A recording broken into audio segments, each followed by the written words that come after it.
Hey everybody, and welcome to Let's Play Eschalon Book 2, the sequel to Eschalon Book 1, of course, which I have made a Let's Play on a bit over 2 years ago, which is long enough for me to have forgotten many details, most of the details really. I definitely don't remember the story specifically. I do remember liking the premise with the main character who deleted his own memory and left himself notes to guide him on the quest. And that was all to, like, prevent the big bad from being able to detect him or something. I don't know. I thought it was pretty unique and pretty neat. And well, I'm not entirely sure how directly this follows the first game story-wise, but well, either way, I'm sure it's gonna be fine. The gameplay is gonna, come back to me, of course. And yeah, generally I enjoyed the first game. I am hearing good things about this one. I think it's supposed to improve upon the first one in almost every aspect, so that's awesome. So yeah, let's, I guess, finish watching this little credits scene / intro. Oh, okay, there we are. All right. Why don't we jump into it? I already played like the first hour or so, but I wanted to start over because, well, it was very slow. I was still trying to figure stuff out, and I think it's gonna make for a more enjoyable experience overall for everyone involved if I just start over. So I'm gonna basically recreate the same kind of character. So and I'm gonna quickly go over the options here and my reasoning. So first of all, because I'm terribly uncreative, I'm just gonna name the character after a character from a book that I just finished reading. So Vic it is. Nope. Can I not? Huh? Click it. Is it? Am I still? Okay. Ah, right. You have to select gender. That makes a lot of sense. Here we go. I did go with this portrait because, well, there's really a very limited number, as you can see. And, yeah, I don't know. I guess this is the okayest looking one of them. Not super happy with them. The female portraits, I guess I'm just gonna quickly show them. I generally like more, so I suppose I could technically go with a female character. There's really no particular reason not to, except that, unlike many other games, male and female characters do get different kinds of bonuses. Males get +1 strength, females +1 dexterity, and I suppose strength is more useful to the kind of character I have in mind. So it makes sense to actually play a guy here. Origin, I'm also going to basically just pick based on the attributes. I think I ended up going with perception. Actually, I should probably go ahead and roll first, yeah, because that resets everything. So I'm looking for strength, speed, wisdom, and, well, we'll see. I guess I could be doing this off camera, for example, to save some time. Yeah, let me just do that. Okay, I think this one looks pretty good. Pretty good wisdom, perception, which should also help with, oh yeah, with starting mana points, magic resistance, mana regeneration, and mana gains each level. Yeah, okay, so we absolutely do want perception if we want to play any kind of spellcaster. Low intelligence, which does not do a whole lot for me. Although I will say that, based on the description here, each attribute does affect a variety of different things, which I like, and is thus probably useful for most, if not every character type in some way. Of course, you're still going to want to prioritize certain things, but it's not like, for example, D&D and other games that, I guess, take inspiration mainly from that, where strength, for example, is purely for one thing, or, well, I guess it is technically used for a bunch of things, but several classes basically don't benefit from strength at all in D&D, or, from wisdom or intelligence or charisma. Like, most classes don't benefit from charisma at all. At least that was the case in older versions. I guess in newer versions that has been changed, but I'm even less familiar with those. I'm just saying that I do like the idea of having, everything do a variety of different things, and there's also a lot of overlap, like several things actually affecting to-hit chance, for example, like dexterity, and perception. No, concentration. Yes, that kind of thing. Anyway, so I guess now that I have the roles that I'm probably going to go with, I'm going to do this again. Pick the correct portrait. I guess I'm going to add these bonuses right away. Perception. I mean, perception is already pretty good. Maybe I don't need the bonus there. I could go for maybe more combat bonuses. Speed and strength? I was going to improve those anyway, so maybe we're going to be a Barian. Hailing from the vast desolation of Baria, far to the west, it's a region of desert and wasteland where even a simple living requires a great deal of work. Barians intend to be lean and swift, yeah, sure, and can travel immense distances in a short amount of time, which, well, I guess that it's just a little bit of flavor justifying the speed and strength increases, which, you know, fine by me. Now, the really interesting part is where you choose your combination of axiom, which is not a specific faith, but the type of faith, the type of belief, I guess. Yeah, your character's axiom describes his basic belief system, which imposes certain advantages and disadvantages. Right. So, and that combined with the class that you choose gives you a particular title, which is basically like a character archetype. So you basically get different flavors of each class based on what you believe in, or don't believe in. So I haven't actually looked at most of these. So an atheistic fighter is just a mercenary. Yep, makes sense. A druidic fighter is a preserver. Okay, that's not a common archetype, but a virtuous fighter is a paladin. A nefarious fighter is a berserker. Okay, I guess. And an agnostic fighter is a barbarian? What? Oh, barbarian. Like Conan the Barbarian style? Yeah, makes sense. Like, believes in higher powers, but doesn't pledge allegiance to any particular god. That's the idea here. Yeah, that's actually kind of a cool. I like the idea of playing a barbarian of that kind, but not today. I'm not going to go through all of these, although it might be interesting. But I have already decided that I want to play a healer because a healer is such a rarely seen archetype, and I just want to see how viable it is. The game's description convinced me with its final sentence here. So healers are persons who promote the restoration of life. Makes sense. This doesn't imply that a healer is opposed to taking life when necessary. Sometimes a few must die to save the lives of many, and many will die, I'm sure, over the course of this game. Some healers work through the use of divination and spiritual faith, while others live by the sword, or I guess a combination of both, insisting that healing cannot begin until the decay has first been cut out. And that line made me kind of think of an inquisitor type person, which is, not exactly a nice kind of character, at least in the real world, but I kind of like the idea of this. Well, I guess it's kind of like a paladin, except minus the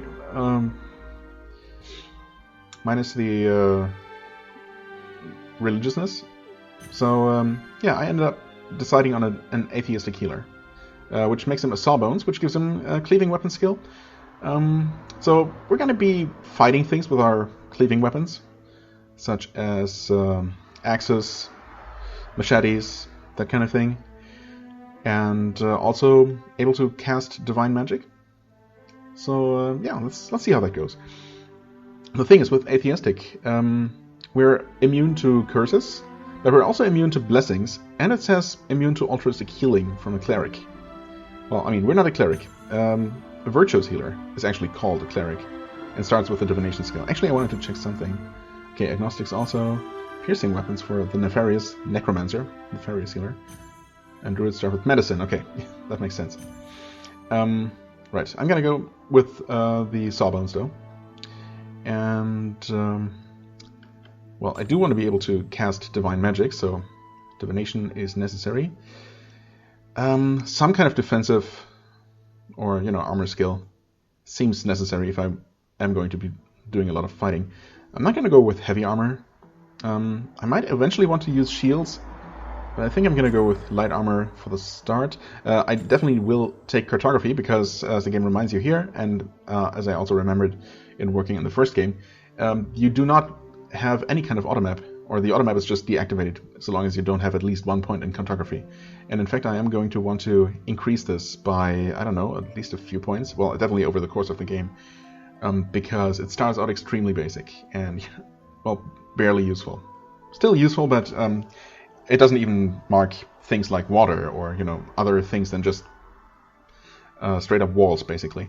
So it just doesn't mark many things on the map, which I find unsatisfying. So we definitely want to fix that as soon as possible. Now we only have 6 more points. A new skill costs 3, and while I originally, when I started the game earlier, I went with all new skills, arguing that it's probably going to be a lot easier to just improve the existing skills than it is to learn completely new skills. I seem to remember that being the case in the first game, and it does seem to make sense to me. So I went with 5. I went with picking 5 new skills rather than increasing any of the ones I had picked. But I really do want to improve cartography, and yeah, so there's that. Now the other 2 skills that I picked before were medicine, because I am playing a healer, and not having medicine as a skill seems kind of weird. It doesn't seem right to me. But this is mostly a role-playing choice, and I don't know how much of that I can afford if I'm already playing a character who's maybe not like super viable. I mean, I'm sure every combination is viable, but this certainly strikes me as one of the odder ones that might not be as strong, at least early on, as like a straight-up fighter or magic user, any kind of specialist. And stretching my starting points even thinner might be a bad idea, but I'm still going to go with medicine. I mean, it should help, of course. It's not just for role-playing. Obviously it has a function of faster hit point recovery and resistance to toxins and diseases. I'm sure that's going to be useful in the long run. And then I went with mercantile because I figured, well, it made sense for the kind of character that I had in mind. But I also thought that if I'm not going to be able to pick locks, which is the one big thing that I typically try to be able to do in single character games, right? Because I hate to miss out on things. I like being able to just open every lock as I come across it. But yeah, this character is not going to have lockpicking, at least to begin with, nor item identification skills. So I might be, or I'm going to need to pay for services more than a character who can just grab everything for himself and do everything by himself.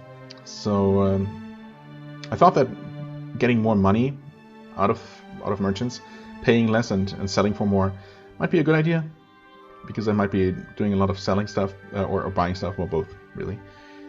But yeah, I decided that I wanted to improve cartography, possibly up to level 3. I don't know where the thresholds are. I also want to be better at actually using my weapon, and every little bit helps. Cartography is definitely not super vital, but I just want it. That's basically it. Anyway, now we have 20 points to distribute, and I have no idea. Let's see, is there an upper limit? Well, it doesn't seem to be the case. Obviously, I don't want to go quite this high. I don't know, maybe 20 wisdom? Or maybe 18 is enough? I know this is not D&D, and obviously the scores go a lot higher than they do there. I mean, perception is for mana and mana gains, so I probably want that a little bit higher. And speed is okay, maybe let's also go to 16 arbitrarily. I probably want a little bit more health. Let's see here, dexterity. Actually, I want a lot of concentration, because the game claims that this is a critical attribute to develop for every character. So, yeah. Many different skills and stats that require strong mental focus, such as your character's 2-hit, which is definitely an issue early on. Trap disarming, spellcasting, okay, much more. I mean, if the game says it's useful, I'm gonna trust it. Yeah. Maybe I could go with a little bit less speed and a bit more concentration. Yeah, I don't know. I'm probably spreading my points too thin, but it's gonna be okay. Sure. I'm sure we will be fine. Now is the next interesting part is the game's difficulty setting. So this is, you don't just choose the difficulty, but you choose a combination of these 4 rules, I guess it calls it. And, well, I'm very tempted to just... Well, actually, I'm very tempted to deactivate these two first ones that are on by default, because I kind of hate having to worry about food and water depleting all the time. And I also hate equipment breaking and having to maintain that. Of course, deactivating those does remove part of the game's, well, resource management aspect, I suppose. But there are definitely gonna be points in the game where I'm gonna be annoyed by both of these systems. As for these latter ones, that are a bit more specific. I wouldn't technically care too much about this third one here. A game cannot be saved or loaded while your character is diseased, cursed, poisoned, critically injured, or with enemies nearby. However, I will definitely want to save and end the game at certain points, and not being able to do so because any of these conditions are met, maybe just because I'm too injured, or because the game claims that there are some enemies nearby somewhere, even if I don't see them, they're behind some kind of wall or something. I hate that idea, so I definitely will deactivate this rule. Random functions such as lockpicking, trap disarming, and item creation use a predetermined seed, forcing consistent results. So you cannot just save beforehand and keep reloading until you get the desired result. Honestly, I'm okay with that. I tend to do that from time to time, but I can definitely live without that. Oh, and also didn't even mention it. So the only penalty you get for picking anything easier than normal is just less score at the end, endgame ranking, and I could not care less about that. So it's nice that the game does not actually punish you for making the game easier. It does, however, give you bonuses, little rewards for making it more challenging. For challenging, you get 5% improved item generation, or quality, so 5% better items. And for hardcore, you get 10% better items and 5% experience bonus, plus more score. But yeah. Anyway, so I'm gonna play with this one, and I'm gonna choose one of these two here. I don't know, food and water. It's probably not gonna be a huge deal. I can just have enough food and water on me, probably, to be fine. Equipment deterioration. I really don't like the idea of having to carry multiple weapons in case one of my weapons breaks, let alone multiple sets of armor if my armor breaks out in the field. There is a repair skill, but, well, who knows if I'm ever going to learn that and how effective that's going to be to use. So I think... well, again, I can see either of these being annoying at some point, but I think I'm going to go with equipment breakage, or rather without that. And wait, I almost picked it exactly the wrong way around. Okay, let me just make sure. The game can be saved at any point, and equipment does not deteriorate. Right? Yes. Okay, that's what I want. So normal difficulty it is. Eschalon Book 2, Prologue, The Fall of Thaermore. You restored the powerful gemstone known as the Crux of Ages to its rightful place high atop Bastion Spire. Under its shimmering presence, the Council of Thaermore began to mend the wounds suffered from the goblin invasion that had left so many villages destroyed and lives lost. However, despite your heroic efforts, prosperity never truly returned to the land. Distrust fractured Thaermore's council, and dissent ravaged what was left of the Commonwealth Guard. Word began to spread of another threat to Thaermore, marching up from the southlands of Amirath. A threat far more menacing than the goblin hordes before it. The council was helpless to defend the lands against another attack, and the government was disbanded. Martial law collapsed into anarchy. As chaos spread across Thaermore, you escaped while you still could. You were able to secure passage aboard the last merchant galleon sailing north. As Thaermore disappeared beneath the southern horizon, its skies were choked with ash and fire, and the drums of war pounded like distant thunder. Several days are spent crossing the rolling seas of Sisani, and when you finally reached the shores of Mistfell, the war in Thaermore was little more than a rumor to the locals. Using the last of your gold, you purchase a cottage near the village of East Willow, on the shores of the Yoma River in southern Mistfell. Your days are spent mostly in solitude, fishing during the mornings and selling the excess catch to a nearby inn. The residents of Mistfell seem mostly indifferent to the plight of Thaermore, insisting that the turmoil is contained by the sealed borders to the south. Right. Everything's gonna be nice and quiet. I also was absolutely not expecting this to be a direct sequel, because I seem to remember that the first game's main character was, I don't know, dead at the end, or I don't know, some other way. I seem to remember the story to be pretty much self-contained, and I just expected this to be in the same world, but not necessarily a continuation, let alone with the same character. But, well, apparently that's the canon. But I did not look up my previous character's name or anything, so this is just a different character who happens to have the same background. It's not important, I'm sure. I mean, there's no save import or anything like that, so... Anyway, you have awakened. You slept heavily last night, more soundly than you have in months. Since escaping the war-torn lands of Thaermore nearly 2 years ago, you have found it difficult to adjust to this quiet life in Mistfell. You are plagued with feelings of restlessness and anxiety. Often you awake to sounds of whispering in the darkness, falling back asleep only after convincing yourself that it was just the wind passing through the trees. Your stomach growls as you crawl out of bed. You look around your small cottage and ponder what you should have for breakfast. Perhaps today you favor walking to town for a bite to eat at the local inn, or maybe you can find something here in the cottage to fill your empty stomach with. Either way, you expect today will be no different than yesterday, quiet and uneventful. Right.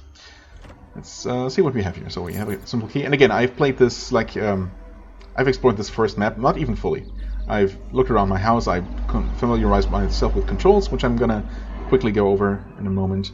And I visited the first town of Mistfell, which is nearby. Really just a couple of houses. And yeah, talked to most NPCs there, not even all of them. So I should be caught up with what I have experienced very shortly. Let's see here. Okay, this loot is completely randomized. 9 more gold pieces. Peasant blouse, which doesn't have any stats. Scroll of draw water, which is an elemental spell, unfortunately, which we cannot do anything with. A rope belt, also no stats. This should be locked? Yes, it is. Okay, and because of the higher cartography skill, I do color in walkable terrain as green now, in addition to walls in this brownish color. Nice. Okay, so this seems to be always the same, because this was exactly the same content in the first seed, I guess. Let's see here. So there's a convenient button to open all 3 of these panels: character panel, equipment, and inventory all at once. I have some money in here. Actually, I mean, I am a little bit hungry, so we eat that.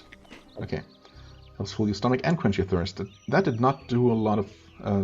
That did not do a whole lot, though. Definitely not a lot for my thirst. So there's that.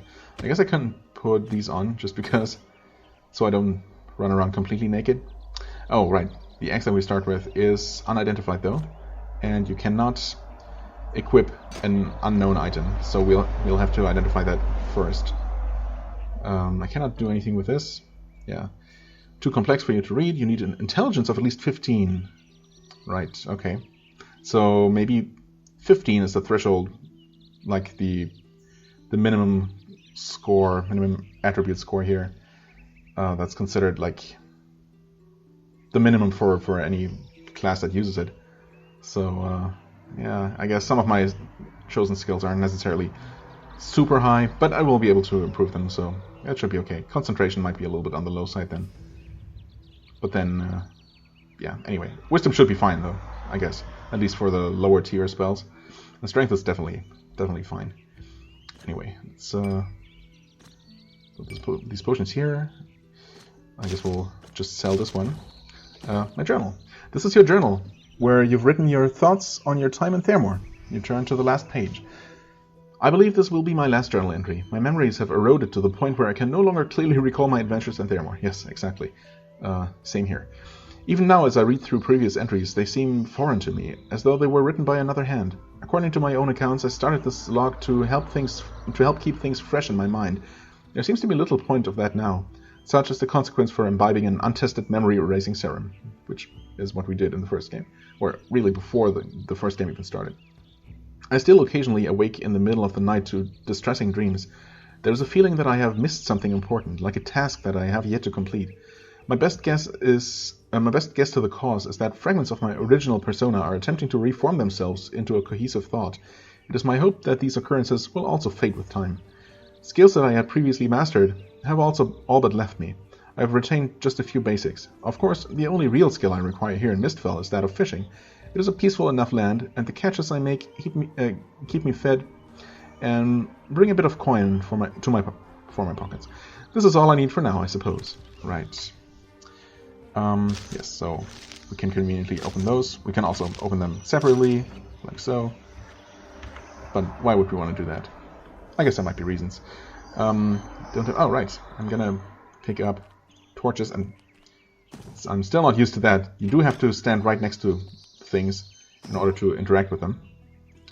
You can look at things from afar, though. Like this painting. You've had this painting for a number of years and do not recall where it came from. It is of a young girl standing beneath a tree. Her face seems sad. Right, there's my water skin. Completely empty, is that right? That's unfortunate. However, there is a well outside. Okay. There's no way to highlight interactive objects, unfortunately. I really like that, but you can display this tactical grid, I suppose, for what it's worth. We have a journal, which is currently empty. A keyring, which has the key that we picked up earlier. A spellbook, which unfortunately also starts out empty.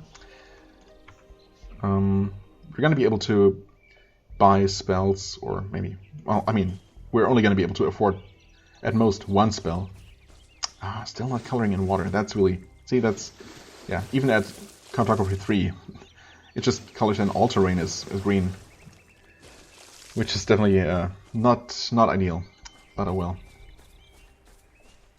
It is what it is, I guess. Oh, map of Eschalon. Well, that's convenient. I don't think I found that last time. Maybe I never looked into that. I was wondering. Thaermore. I mean, that's where the first game was set. This is where we are right now, although it's obviously too large a map to really be helpful for finding my way around. I mean, it seems like they're actual like place names and whatnot, but it's too small to read. Midland, I guess. That's barely readable, but everything that's smaller than that, I don't know.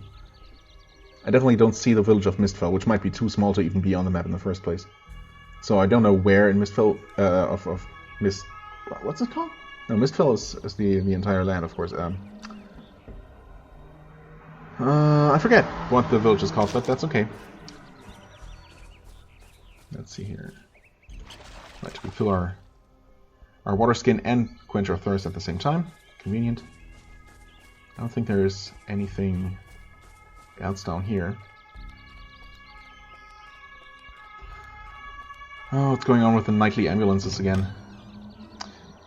Anyway, back to the game. Upon opening the front door of your cottage, you discover that a small parcel has been left outside on the ground. Well, more a bag than a parcel, but I'll take it. And it's a strange note, and that's how the actual game's plot begins. This note is written on quality parchment. The handwriting is fine, almost elegant. Vic, I must speak with you at once. It was past midnight last evening when I arrived, and I did not wish to alarm you with a late visit from a stranger, so I left this note instead. I'm staying at the Wayfarer's Jolly in East Willow. That's the village. Come see me at your earliest convenience, as there are disturbing events unfolding that you must be aware of. Please take caution. Be wary of the intention of others, even those you may trust. Well, there we go, the mysterious note. Someone named Darius left a note outside your cottage and asked you to meet him at the Wayfarer's Inn, which is actually called Wayfarer's Jolly, but whatever, in East Willow, as soon as possible. Right. Let's see here. Put documents down here. The map as well, I suppose. Water skin. We will identify and use this axe soon enough and sell that scroll. East Willow, Yoma Narrows Bridge. Right, okay. Well, I mean, all my instincts tell me to just go exploring, but I'm gonna contain myself. Restrain myself, contain. And head over to town. Damn, another rat. For weeks now you have noticed that these large rats, normally content to stay deep underground, are starting to appear everywhere. More of a nuisance than a threat, really, unless they appear in large numbers. Also, I never finished looking through these functions here. So that's alchemy, which I don't have the skill for, or any reagents, of course. So probably not going to be making a lot of use of that.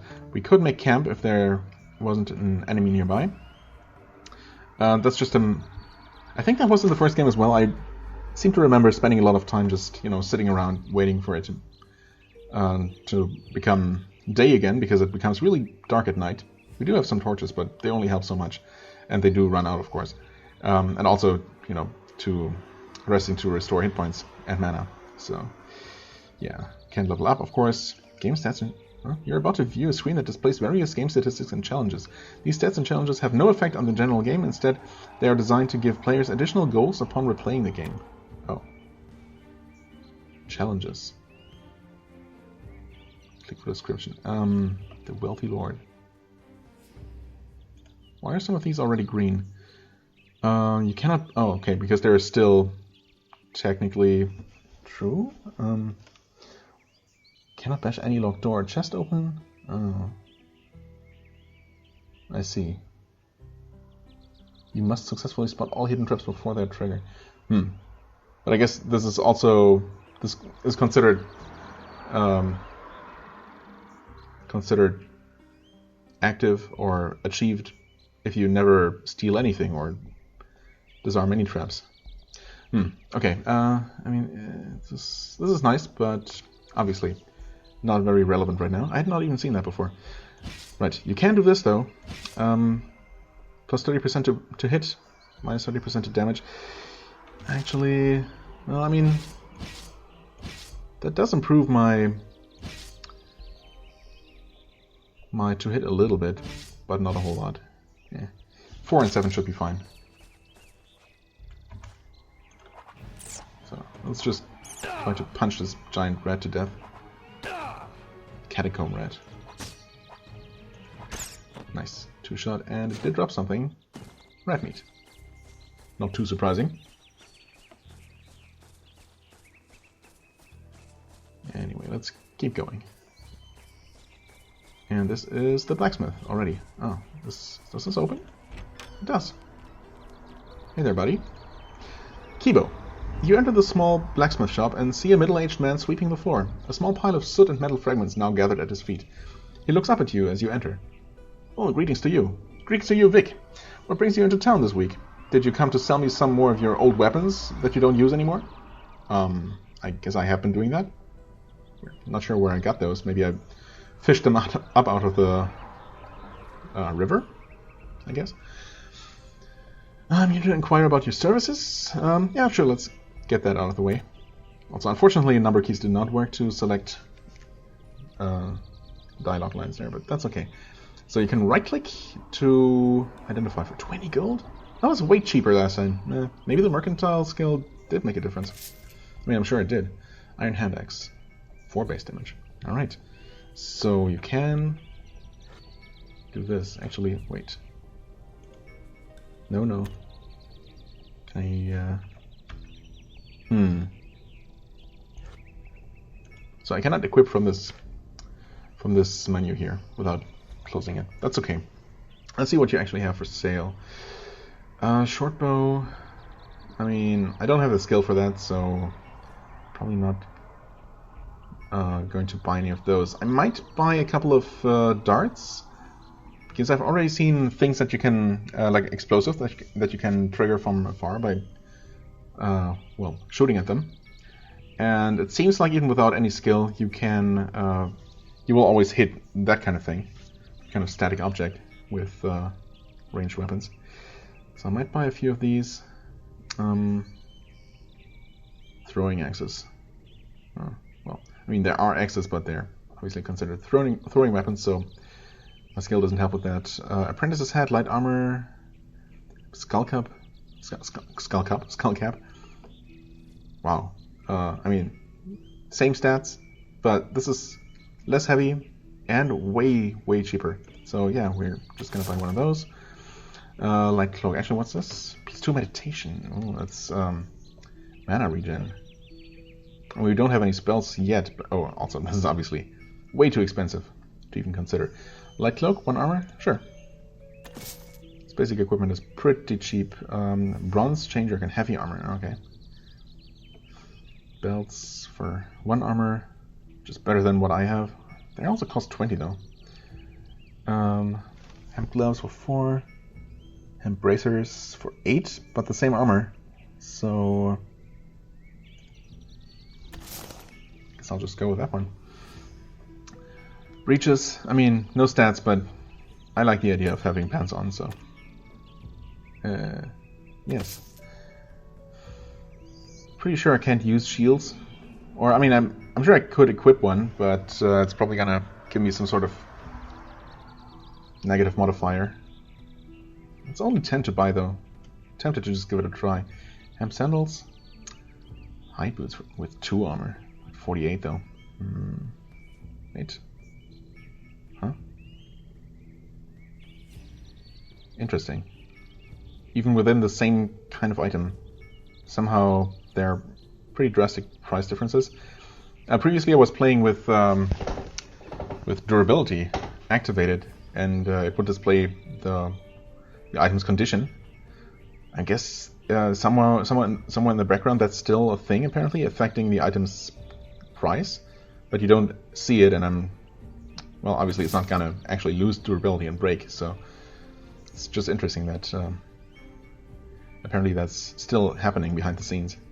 Yeah, I'll buy a shield just to see how this works. Obviously a little bit of wasted money, but not a whole lot, so that's okay. Let's put these things on. So let's see here. That improves my to hit 2 by 1. Damage to 12. Actually, wait. Oh yeah. Oh, that's pretty good. Base damage 4, and we end up with 12. Okay. It gives me 1 point of 2 hit. Just not amazing. I guess my dexterity is not great. Huh. Maybe I should have invested in that a little bit more. The damage is pretty good though, so if I do this, that gives me 7 hit and 8 damage, which is still fine. So I'm, fighting with finesse. Sure. Let's see here. It's 1 armor. So we start with 5 base armor. Okay. We do have to drag it over the slot. Why not? Like so. We have 9 armor, and this. Wow. Yeah. It does give us the armor rating, but it also reduces to hit quite a bit. So, yeah, not using that for now. In fact, I'm definitely gonna find shields. So, I guess we'll go ahead and sell that. That's fine. Well, we don't need to repair anything, of course, so. But you have more to talk about. Have you heard any news, Kibo? Seems like more and more I'm hearing about how dangerous things are getting outside the borders of our little town. Now that Thaermore has fallen, it's nothing but anarchy south of here. The southern borders have been permanently sealed in an effort to contain the turmoil. They say that Chancellor Pilot had Darkford Pass through the barrier range destroyed. Took 200 kegs of black powder, I heard. Anyway, I recommend that you don't wander too far from town unless you have some way of protecting yourself. Well, I have some way. Not sure if it's a very good way yet. Is Thaermore even accessible anymore? Not by foot, not that I'm aware of at least. And the shipping lanes are closed as well. Chancellor Pilot has forbidden ships from crossing the Sesani to northern Thaermore, and a fleet of ironclads patrol the coastal waters, ordered to sink any vessel that approaches from the south. Kibo smiles and wipes his sleeve across his brow. Chancellor Pilot is not about to let Mistfell fall like Chancellor Malcolm did with Thaermore. Right. Well, I mean, good for us if we're that well protected. Surely, nothing terrible is going to happen, ever. Dangerous outside of East Willow. Danger does not concern me. That's a pretty stupid thing to say, especially considering how weak we are right now. Kibo chuckles. Well, if you say so. Still, you'd be wise to watch your back, especially if traveling at night. Right. I'm a bit low on funds. Have you any work for me? Yeah, sure. I can give you a small job. You've certainly supplied me with enough old weapons over the last couple of years. The least I could do is hand a bit of work your way. Do you know Brelinda, the woman who works for East Willow's constable? Well, I mean, presumably since I've been living here very nearby for 2 years, so. Well, she owes me for a bit of work I did for her a while back. I crafted an ornamental sword that she wanted to give to Constable Gammon as a birthday gift. The sword itself was mostly worthless, made from scraps of tin and brittle iron, but I had embedded some gemstones in the handle, which added to its value. She was supposed to pay me 150 gold for the sword, but nearly a year later, I still have not received payment. Okay, that seems bad. Why did you wait so long? Since Berlinda seems to have no intention of paying me, I need you to retrieve the sword. Perhaps you can convince her to hand it over, but I doubt she'll be so agreeable. Does it sound like a job you can handle? I mean, you probably should seek collection through more lawful means, or just, I don't know, talk to the constable, perhaps? If she's working for him, I mean, maybe because she's working for him, he might be inclined to turn a blind eye to her, well, theft, if you want to call it that. But, yeah, I don't know. Either way, obviously, I'm going to accept it. It is a quest, after all, and I am definitely in need for... Can you please move? Oh, come on. Nope. Okay, that can be a little bit annoying, but... Yeah. I'm sure I'm going to get used to that. What's this again? The magic shop? Yes, it's Willow Magics. Well, I definitely don't have enough money to afford any spells, but we can at least take a look. This magic shop is small and has a sparse inventory. Behind the counter stands an attractive younger woman who greets you as you approach. Welcome to my shop, East Willow Magics. I'm Elenise, as I probably know. As you can see, we have a broad range of elemental and divinational magic supplies, so please look around. Right, I was hoping you might have a bit of work that I could do for you. I'm sorry, I don't have any work to offer you at this time. However, I will always buy any reagents that you may find on your journeys. Right. Well, let's take a look at your stuff then. We can sell this for 60, which probably means that we still don't have quite enough. Yeah. Basic spells are 240. I mean, we're almost there. If we can make some money, we'll be able to buy something. So this is Bless, and I have not been able to... Oh, interesting. Divine Heal. Yeah, I've not been able to confirm whether I can bless myself, or if I'm literally immune to the effects, even if it's me casting the spell. I'm guessing that it might be the case. I have been able to confirm that I can actually heal myself with this spell here, which is certainly useful. I was a little bit worried that I might not be able to do that because I chose to play an atheist. But yeah, not the case, thankfully. Right, so we have Bless, we have Lore, which I'm assuming allows me to identify unidentified items, which would be useful. Not a huge priority right now, but definitely something that would be nice to have eventually. Yeah, but I think I need to go with Divine Heal for starters, which, you know... Oh, this is actually food, huh? I mean, it obviously is, yeah. Can you sell it here? No. I guess that's a general store thing. Healer Johann's Guide for Healing. I think that's alchemy recipes. She also sells stuff for alchemy, of course. Right. But, yeah, I'm guessing I'm not going to be doing any alchemy, probably, and just, you know, use the potions that I end up finding. Which means that I'm good to just sell any reagents that I come across. Which should help. Okay, right, so nothing we can buy from here right away. Something... Oh yeah, I guess I can just eat this. Right click to consume. Ah, yes.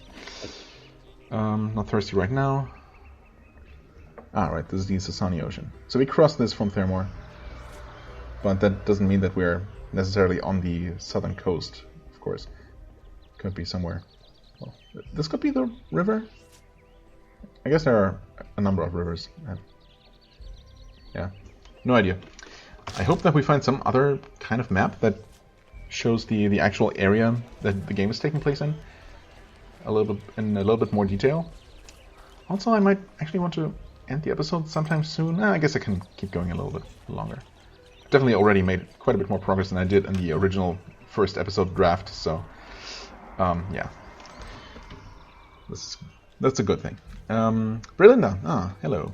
A woman greets you with a warm smile as you approach. Hello, your name is Vic, right? You own the small cottage southeast of East Willow, if I'm not mistaken. My name is Berlinda. We've never formally met, but since I work for the constable, I've come to know pretty much everyone in or around East Willow. Well, except for me, I suppose. So, what brings you into the city building today? Straight to the point, huh? I'm here to reclaim the ornamental sword that you gave Constable Gammon for his birthday. I mean, if she's given it to the Constable for his birthday, then obviously she doesn't have it anymore, and the Constable does. And, I mean, it would be awkward for everyone involved, including me, to ask him to give it back? Why can I not just ask her for the payment? Well, let's get the friendlier stuff out of the way first. What can you tell me of East Willow?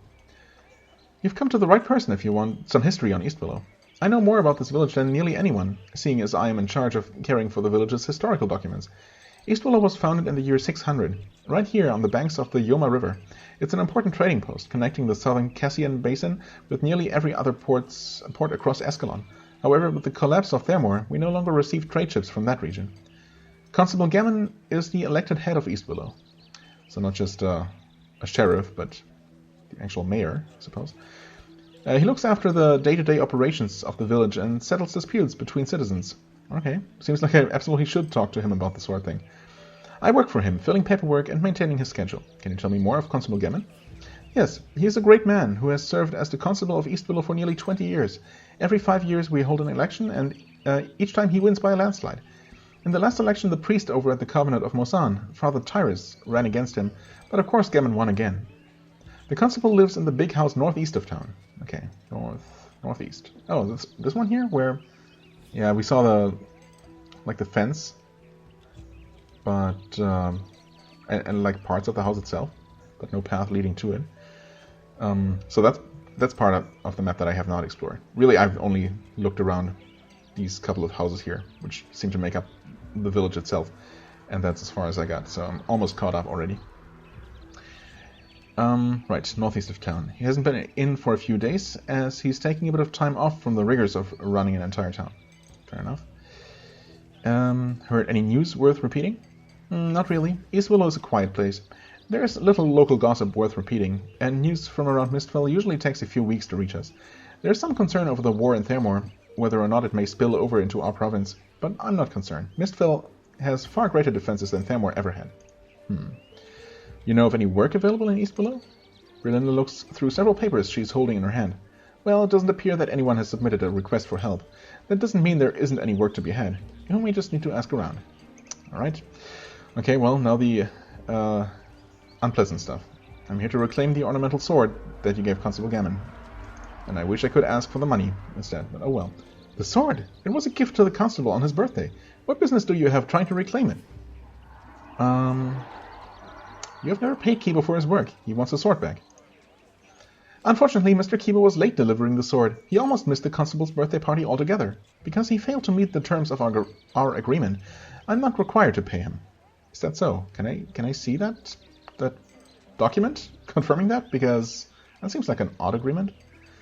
Also, he did deliver it in the end, right? And he did not miss the Constable's birthday, so why are you just choosing to keep the sword and not pay for it? I'm sorry, that doesn't seem to make sense. More so, the sword was a gift to the Constable. If Mr. Kiba was a more respectful member of the community, he would have donated his time and resources towards the Constable's birthday present rather than trying to profit from it. Rather than, trying to make a living with his job. Yeah, no, lady, I'm sorry, but... I mean, I don't know, that might be the law around here, or, might be normal around here, but it does not seem right to me. Convinced me? No, you have not. It seems to me that he fulfilled his obligation by making the sword you requested. Since you haven't paid him, you are in breach of the contract. Yeah, I mean, you could have just not taken the sword. So he would have kept it. But taking the sword and then not paying for it, only because he was late? Yeah, no. That doesn't seem right. You're in breach of the contract. Now where's the sword? Visibly upset, Berlinda places her fist on her hips and speaks sharply. The sword was a gift to the Constable. If you must know, I'm sure he keeps it at his house. However, you have no right to just walk in and take it. Yeah, I mean, I really hope it doesn't come to that. I'm really hoping that talking to the Constable about the issue is an option. Because, yeah, just walking in and taking the sword seems like the wrong approach. Kiba will need to file a legal complaint with the Constable, who will then decide how the contract should be settled. Indeed. I have, however, already tried talking to Kibo again, and there is no option to actually tell him to do so, so I will have to be the middleman here, I guess. Now then, the middleman, the man in the middle. the mediator. Now then, I will speak no further with you on this matter. Please leave. Yeah, fair enough. Again, this was going to be unpleasant for everyone involved. So, no big surprise there. Hold on. Quick save was 2. Quick load is 3. Right. Just in case this upsets anyone. I'm assuming taking things will actually... Oh, is that this normal looking... Oh, cabinet is a lever. Do you pull it? Yes. Oh. Interesting. Oh, that's a crime? Excuse me? I didn't think it... Just pulling that was a crime. Okay, well, obviously we don't want that. Also, loading a game takes a while. There we go. Yeah, let's not do that then. Okay. Fair enough. I was just curious to take a look at this bookshelf and see if there was some lore inside or something. What was here? Did I ever... Oh yeah, I did look around here a little bit, I think. Okay. There's another map connecting to this. Not sure where that leads to. There's a rat. There's a bunch of rats, actually. Let's end with some combat. We should be fine, right? We have a proper weapon now that we miss with. Come on.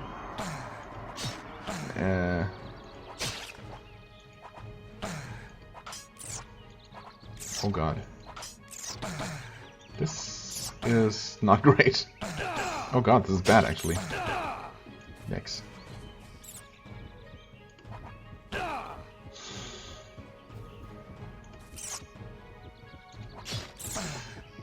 Can I kill a single rat? Well, I have killed a single rat. And I am outrunning them. I can, however, not actually heal myself yet, despite being a healer, because I'm too poor. It's a little bit unfortunate. 44% to hit. That's really bad. I was hoping that to be better, but yeah, I think I did give my previous character a little bit more dex, and that made quite a bit of a difference. Yeah, I mean, if 15 is the baseline score for, you know, basically what would be in 10 or 12 maybe in D&D, 10 is obviously way below that, so no wonder I'm not very dexterous. Okay, so enemies do lose interest after a while.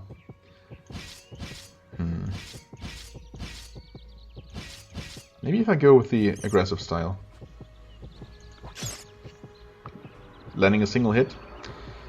I mean, that seems to have been a crit, actually. Right? Because that was more damage than our max damage should be. Right. But, yeah, that's what I was hoping. Less hit chance, but a single hit might seal the deal, and it did in this case.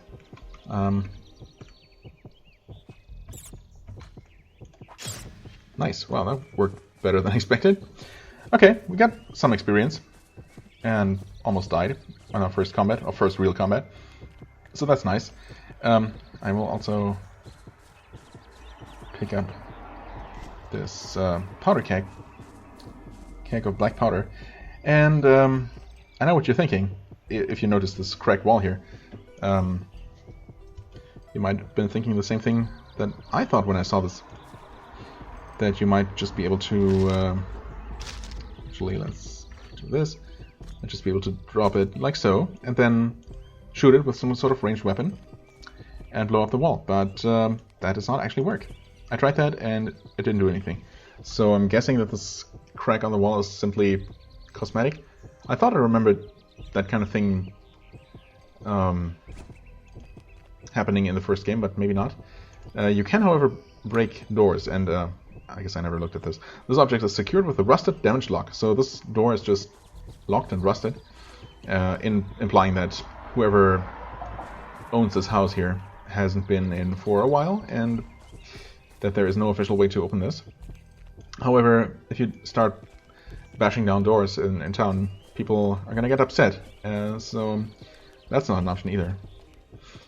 So yeah, I don't know if the presence of this powder keg is supposed to indicate that you're supposed or expected to do something with that to get into this building. There might be a way without angering people, but I have yet to find. So I don't know. I have not tried putting the barrel here in front of the door and shooting it from, you know, just outside the range. Maybe that's maybe if I'm far enough away from NPCs, they're not going to get upset. But that seems, yeah, I don't know. It's something that I might try eventually. But of course, I would need to buy some ranged weapons for that. Maybe some of those cheap throwing darts would work. Should work, probably.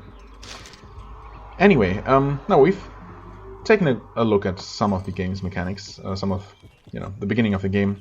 I have tried to explain to the best of my ability and my recollection the base mechanics. Yeah, well, we've taken the first steps. So, oh, J is not the journal? What's journal? That's not the journal at all. Right, we have the repossession quest, which I guess the next step is to go visit the constable and talk to him. And hopefully he'll be able to help us settle that in a more civilized manner. This is the inn, where our mysterious contact is waiting. I have not talked to them yet, so that's going to be completely new. And there's the church up ahead, and this person here. So we're going to be doing a lot more talking, or a little bit more talking to the local NPCs here next time. For the time being, I thank you very much for watching. I hope you enjoyed. If you did, please hit the like button, leave a comment, and I shall see you real soon. Bye-bye.